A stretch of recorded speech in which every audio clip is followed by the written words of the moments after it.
എനിക്ക് മടിയാണ്, ജോലി ചെയ്യാൻ മടിയാണ്. ജോലി ചെയ്യാതെയുള്ള ജീവിതമാണ് സുഖം. ആഹാ, എന്തോ ഒരാനന്ദം, പരമാനന്ദം. ജോലി ചെയ്ത് എന്റെ ഇന്ദ്രിയങ്ങളൊക്കെ പിന്നെ തളർന്നുപോയി. ഇനി ഒരല്പനേരം വിശ്രമം. എന്തോരം ജോലി ചെയ്താന്നറിയാം. ഇനി ഞാൻ എന്റെ ഇന്ദ്രിയങ്ങൾക്ക് വിശ്രമം കൊടുക്കട്ടെ. ഇനി നിങ്ങൾ യുവാക്കളല്ലേ, നിങ്ങൾ ജോലി ചെയ്യും കേട്ടോ.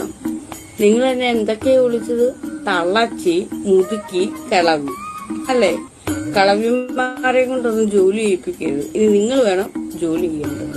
അമ്മൂമ്മമാരെ കൊണ്ടൊന്നും ജോലി ചെയ്യിപ്പിക്കരുത് കേട്ടോ, മഹാഭാവം കിട്ടും. കിളവികൾ, കിഴവികൾ, അമ്മൂമ്മമാർ, അവരെ കൊണ്ടൊന്നും ജോലി ചെയ്യരുത്.